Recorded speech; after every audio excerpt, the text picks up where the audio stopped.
Imagine a government that spent decades fighting against the recognition of one breakaway state, suddenly recognizing another on a different continent.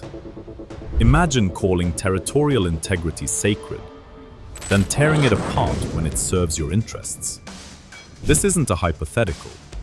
This is happening right now in the Horn of Africa, and the consequences could reshape an entire region.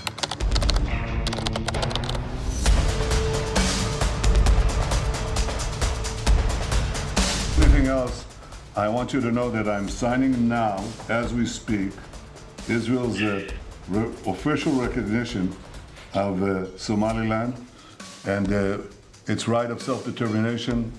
Our friendship is seminal and historic.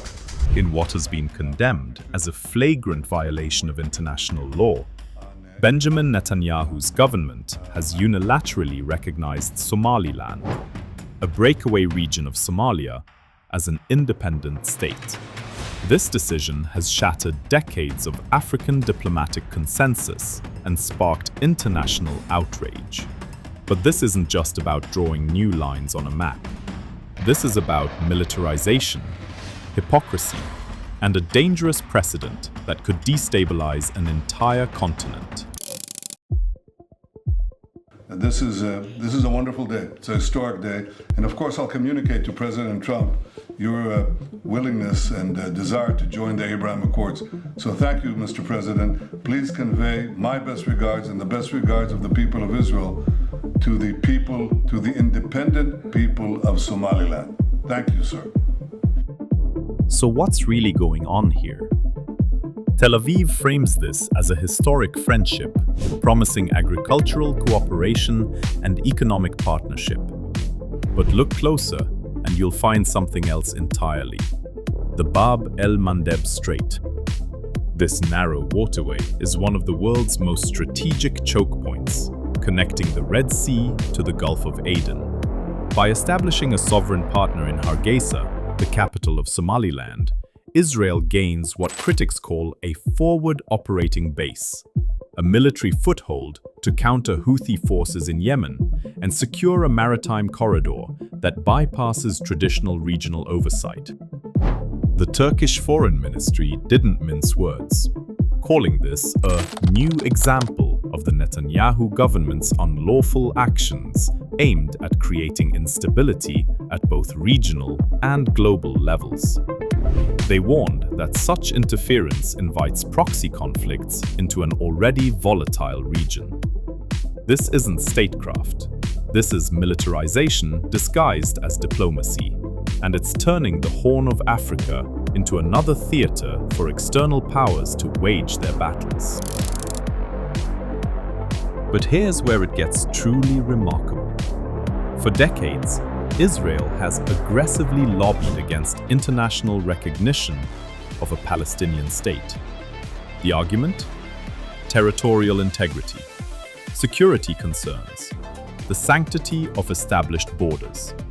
These principles, we were told, were non-negotiable. Well, today the West is telling Israel, just give the Palestinians a piece of Israel and they'll make peace with you. No, they won't. Now, by recognizing a secessionist region of Somalia, Netanyahu has abandoned those very principles when they no longer suit his tactical needs. The Turkish Foreign Ministry captured this perfectly. This initiative aligns with an expansionist policy that spares no effort to prevent the recognition of the State of Palestine, while simultaneously meddling in the domestic affairs of an African nation. Even within Israel, officials are acknowledging the problem. A senior Israeli official, speaking anonymously to Channel 12, admitted the move completely undermines Israel's argument against the Palestinian state. When your own officials are saying the quiet part out loud, you know the contradictions are impossible to ignore. This is the height of double standards. Territorial integrity matters only when it protects your interests, not when it limits them. The fallout has been swift and severe. The federal government of Somalia immediately declared the recognition null and void. describing it as a deliberate attack on its sovereignty.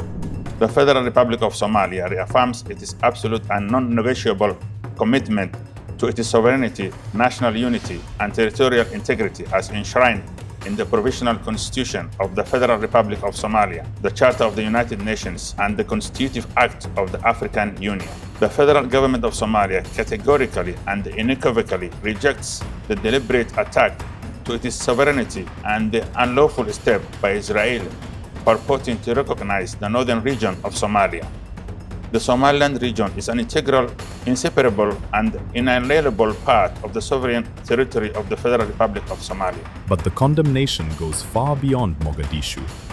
The Arab League and the Gulf Cooperation Council have joined the chorus, warning that this sets a dangerous precedent that could ignite secessionist movements across the continent. East Africa is home to numerous ethnic and regional tensions. By showing that external powers can unilaterally redraw borders to serve their interests, Netanyahu may have opened a Pandora's box of instability. The African Union has long maintained the inviolability of colonial-era borders, imperfect as they are, precisely to prevent the kind of chaos that border disputes can unleash.